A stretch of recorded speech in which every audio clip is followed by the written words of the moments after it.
Yasin Kittur ಸಾರಥ್ಯದ hi Malaprabha YouTube ಚಾನೆಲ್ಗೆ ಸ್ವಾಗತ. ನಾನು ತ್ರಿವೇಣಿ ಬಡಿಗೇರ್.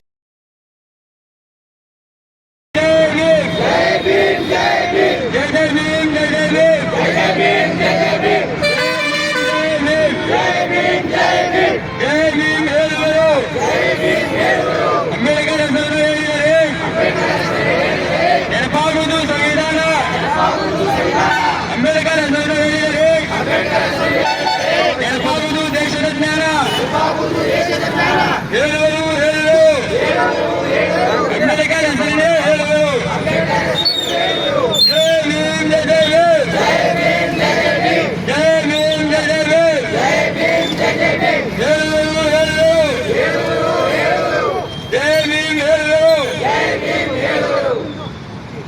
ದೇಶದ ಜನತೆಗೆ ಕೊಡಬೇಕು, ದೇಶದ ಜನರೆಲ್ಲ ಮುಂದೆ ಕ್ಷಮೆಯಾಚಿಸಿ ದೇಶದ ಜನರೆಲ್ಲ ಮುಂದೆ ಕ್ಷಮೆಯಾಚಿಸಿ ಇಲ್ಲವಾದರೆ ಮನೆಗೆ ಹೋಗಿ, ಇಲ್ಲವಾದರೆ ಮನೆಗೆ ಹೋಗಿ, ಕುರ್ಚಿಯನ್ನು ಖಾಲಿ ಮಾಡಿ, ಇಲ್ಲವಾದರೆ ಮನೆಗೆ ಹೋಗಿ,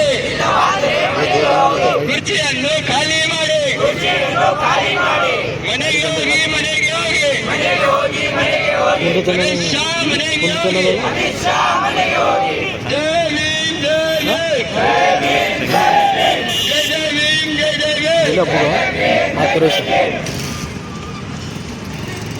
ಬಂದು 75 ವರ್ಷ ಕಳೆಯಾಕತ್ತು, ಸ್ವಾತಂತ್ರ್ಯ ಬಂದು 75 ವರ್ಷ ಕಳೆಯಾಕತ್ತು, ಸಂವಿಧಾನ ಬಂದು 70 ವರ್ಷ ಕಳೆಯಾಕತ್ತು. ಆದ್ರೂ ಇನ್ನೂವರೆಗೂ ಅರಗಿಸ್ಕೊಳಕ್ಕೆ ಈ ಶಕ್ತಿಗಳಿಗೆ ಇನ್ನೂ ಮಾತ್ರ ಆಗವಲ್ತು. ಯಾಕಪ್ಪ ಅಂತಂದ್ರ ಇವತ್ತು ಒಬ್ಬ ಹಿಂದುಳಿದ ವ್ಯಕ್ತಿನೂ ಸಹ ಈ ಸಂವಿಧಾನದ ಒಂದು ಪ್ರತಿಯನ್ನು ಹಿಡ್ಕೊಂಡ ತನ್ನ ಅಧಿಕಾರದ ಬಗ್ಗೆ ಮಾತಾಡ್ತಾನೆ. ನನ್ನ ಅಧಿಕಾರ ಏನು, ನನ್ನ ಹಕ್ಕೇನು ಅಂತ ಯಾವಾಗ ಈ ಹಿಂದುಳಿದವ್ರು ಕೇಳಾಕತ್ರಲ್ಲ, ಈ ಮುಂದುವರೆದವ್ರಿಗೆ ಇದನ್ನ ಕೇಳಕ್ ಆಗವಲ್ತು. ಏನ್ ಇವತ್ತು ಈ ಶಕ್ತಿಗಳು ದೇಶ ಆಳಕತ್ತಾವ, ಫ್ಯಾಸಿಸ್ಟ್ ಶಕ್ತಿಗಳು ಏನ್ ದೇಶವನ್ನು ಆಳಕತ್ತಾವ, ಇದು ಪ್ರಜಾಪ್ರಭುತ್ವದಾಗ ಸಹಜವಾದ ಪ್ರಕ್ರಿಯೆ. ಒಂದು ಸರ್ಕಾರ ಬರುತ್ತೆ, ಒಂದು ಸರ್ಕಾರ ಹೋಗುತ್ತಾ. ಈ ಒಂದು ಸಹಜ ಪ್ರಕ್ರಿಯೆಯಲ್ಲಿ ಏನು ಮ್ಯಾಲ ಹೋಗಿ ಕುಂತಾರ, ತನ್ನನ್ನು ತಾವು ಸರ್ವಾಧಿಕಾರಿಗಳು ಅಂತ ಹೇಳ್ತಾರೆ, ತನ್ನನ್ನು ತಾವು ದೇವರಂತ ಹೇಳ್ತಾರೆ. ಅಂಬೇಡ್ಕರ್ ಅವರನ್ನ ದೇವರಂತ ಭಾವಿಸಬೇಡ್ರಿ, ದೇವರಂತ ಪೂಜಿಸಬೇಡ್ರಿ ಅಂತ ಹೇಳಕ್ ಇವ್ರು ಯಾರು? ಇವರು ಪ್ರಧಾನಮಂತ್ರಿಗಳ ಗುಡಿ ಕಟ್ಟಿಸಿ ಪ್ರಧಾನಮಂತ್ರಿಗಳನ್ನು ದೇವರಂತ ಆರಾಧಿಸುವ ಮಂದಿ ಈ ಪಾರ್ಟಿ ಒಳಗಿರುವಾಗ ನಮಗ ಒಂದು ಏನಪ್ಪ ಸಜೆಷನ್ ಕೊಡಾಕ ಇವ್ರು ಯಾರ? ಇವರು ಗಾಂಧಿಯನ್ನು ಬೇದ್ರು, ಇವ್ರ ನೆಹರುವನ್ನು ಬೇದ್ರು, ಎಲ್ಲರನ್ನೂ ಬೇದ್ರು. ಆದ್ರೆ ಸುಮ್ಮನೆ ಕುಂದ್ರು ಜನ.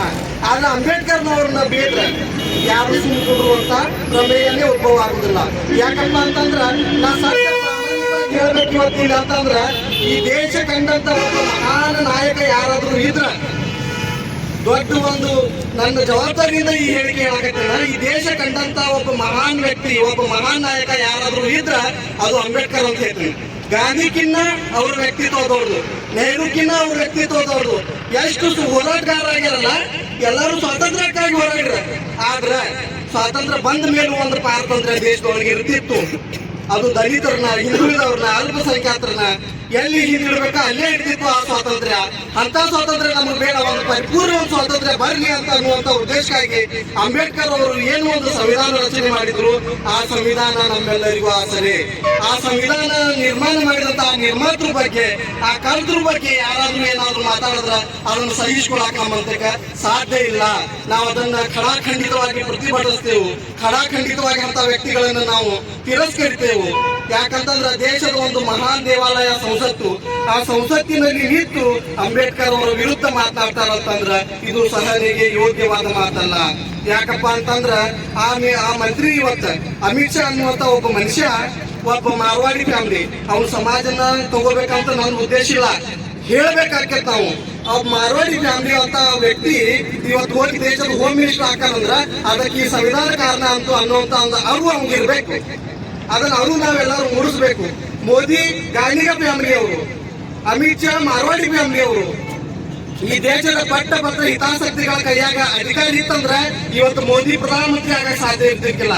ಯಾಕಂದ್ರೆ ಮೋದಿ ಅವರು ಖುದ್ದು ಹೇಳ್ತಾರೆ, ನಾವೊಬ್ಬ ಚಾ ಮಾರುವ ನಮ್ಮ ಮಗ, ನಾವೊಬ್ಬ ಬಡವ ನಮ್ಮ ಮಗ ಅಂತ ಹೇಳ್ತಾರೆ. ಆ ಮಾತು ಹೇಳಿದ್ಮೇಲೆ ಈ ಸಂವಿಧಾನ ಬಂತಂತ ನಾ ಅಷ್ಟು ಮ್ಯಾಲ ಏನೇನು ಅನ್ನುವಂತ ಒಂದು ಕಲ್ಪನೆ ಅವ್ರಿಗೆ ಇರ್ಬೇಕಾಕೈತಿ. ಮ್ಯಾಲ ಹೋದ್ಮೇಲೆ ಹಿಂದೆ ನಮ್ಗ ಅಡಿಪಾಯ ಹಾಕಿದವ್ರನ್ನ ಬರೆಯುವಂತ ಒಂದು ಉದ್ದೇಶ ಇಲ್ಲ. ಅವ್ರ ಅಂಕಕ್ಕ ಅವ್ರ ನಾಲಿಗಿಂದ ಅಂತ ಯಾಕೆ ಮಾಡ್ಕೊಳತಾವ ಅಂತಂದ್ರ ಅವ್ರ ಮೈಂಡ್ ಸೆಟ್, ಅವ್ರ ಒಂದು ವಿಚಾರಧಾರೆ ಆ ತರ ಐತಿ.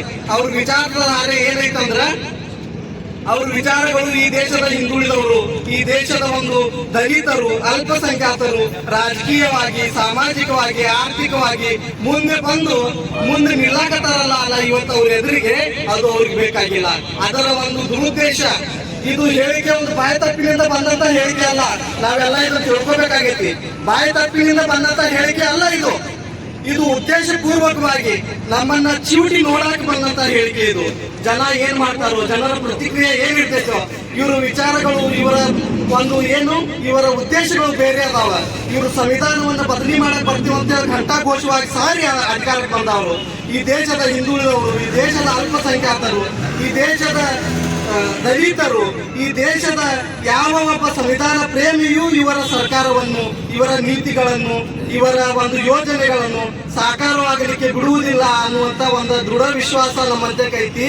ಅದ ಇವತ್ತು ಈ ಪ್ರತಿಭಟನೆಗಳು ಏನ್ ಸಾಗತ್ತವಲ್ಲ, ಇವರು ಅಳಗಾಡಿಸಿ ನೋಡಿದ್ರು, ದೊಡ್ಡ ತೂಗುವಂಗ್ ಮಾಡಿ ಕೂಸನ್ನು ಚೂಟಿ ನೋಡಿದ್ರು, ಈ ದೇಶದಿಂದ ಏನು ಪ್ರತಿಕ್ರಿಯೆ ಬರುತ್ತೆ.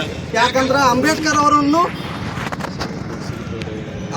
ಅವರನ್ನು ಸಹ ನೇಪಥ್ಯಕ್ಕೆ ಸರಿಸುವಂತ ಒಂದು ಕೆಲಸ ಇವ್ರು ಮಾಡಬೇಕನ್ನುವಂಥದ್ದು. ಯಾಕಪ್ಪ ಅಂತಂದ್ರೆ ಗಾಂಧಿಯ ಒಂದು ಅವರ ವ್ಯಕ್ತಿತ್ವವನ್ನು ಇವರು ದೂಷಣೆ ಮಾಡಿದ್ರು, ನೆಹರು ಅವರ ವ್ಯಕ್ತಿತ್ವವನ್ನು ದೂಷಣೆ ಮಾಡಿದ್ರು. ಇನ್ನು ಅಂಬೇಡ್ಕರ್ ಅವರ ಸರದಿ, ಅಂಬೇಡ್ಕರ್ ಅವರನ್ನು ನಾವು ಕಳ್ಕೊಂಡು ಅಂದ್ರೆ ನಮ್ಮ ಮಧ್ಯಕ್ಕೆ ಏನು ಉಳಿದಿಲ್ಲ. ಮತ್ತು ನಾವು ಮತ್ತೆ ಗುಲಾಮಗಿರಿಗೆ ಅಡಿಯಾಳುಗಳಾಗಿ ಹೋಗ್ತೇವೆ, ಮತ್ತೆ ಗುಲಾಮಗಿರಿ ನಮಗೆ ಒಕ್ಕರ್ಸ್ತೈತಿ ಅನ್ನುವಂತ ಒಂದು ಕಲ್ಪನೆ ಈ ದೇಶದ ಅಲ್ಪಸಂಖ್ಯಾತರು, ಈ ದೇಶದ ದಲಿತರು, ಈ ದೇಶದ ಹಿಂದುಳಿದರು ಎಲ್ಲಾರಂತೆಗೂ ಐತಿ. ಅದರಿಂದ ನಾವು ಇವತ್ತು ಅಸೆಂಬ್ಲಿ ಆಗತ್ತೇವೆ. ಇಡೀ ದೇಶದ ತುಂಬ ಒಂದು ಧ್ವನಿ ಎತ್ತಿದೆ. ಏನು ಈ ಸಂವಿಧಾನದ ಶಕ್ತಿಯ ಮೂಲಕ ಹೋಮ್ ಮಿನಿಸ್ಟರ್ ಸ್ಥಾನಕ್ಕೆ ಏನ್ ಏರ್ಕೊಂತಾನ ಅಮಿತ್ ಶಾ, ಅವನು ಬಾಬಾ ಸಾಹೇಬರ ಹೆಸರಿನಲ್ಲಿ ಅಧಿಕಾರ ಮಾಡದೆ ಹೋದರೆ ರಾಜೀನಾಮೆ ಕೊಡುವುದು ಸೂಕ್ತ. ನಾವು ಯಾವುದೇ ವ್ಯಕ್ತಿಯ ವಿರುದ್ಧ ಇಲ್ಲ, ಯಾವುದೇ ಒಂದು ಸಂಘಟನೆಯ ವಿರುದ್ಧ ಇಲ್ಲ. ನಾವಿರೋದು ಆ ಮಾನಸಿಕತೆಯ ವಿರುದ್ಧ, ನಾವಿರೋದು ಆ ವಿಚಾರಧಾರೆಯ ವಿರುದ್ಧ. ಯಾವ ವಿಚಾರಧಾರೆ ಇವತ್ತು ಹಿಂದುಳಿದವರನ್ನಾಗಿಯೇ ಉಳಿಸಬೇಕು, ಮುಂದುವರಿಸಿದವರನ್ನಾಗಿಯೇ ಮಾಡಬೇಕು ಅಂತ ಏನು ಸಂವಿಧಾನಕ್ಕೆ ಕೈ ಹಾಕಿದೆಯಲ್ಲ, ಆ ವಿಚಾರಧಾರಣೆಯನ್ನು ಬೆಳೆಯಲು ನಾವು ಬಿಡಬಾರದು. ನಾವೆಲ್ಲರೂ ಒಗ್ಗಟ್ಟಾಗಿ ಇದನ್ನು ಖಂಡಿಸಬೇಕು. ವರದಿ ಯಾಸಿನ್ ಕಿತ್ತೂರ್, ಅಸದ್ ಆರ್ಜೆ. ಎಲ್ಲರಿಗೂ ನಮಸ್ಕಾರ. ಮುಂದಿನ ಸಂಚಿಕೆಯಲ್ಲಿ ಸಿಗೋಣ. ದಯವಿಟ್ಟು ನಮ್ಮ ಹಾಯ್ ಮಲಪ್ರಭಾ ಯೂಟ್ಯೂಬ್ ಚಾನಲ್ಗೆ ಸಬ್ಸ್ಕ್ರೈಬ್ ಮಾಡಿ.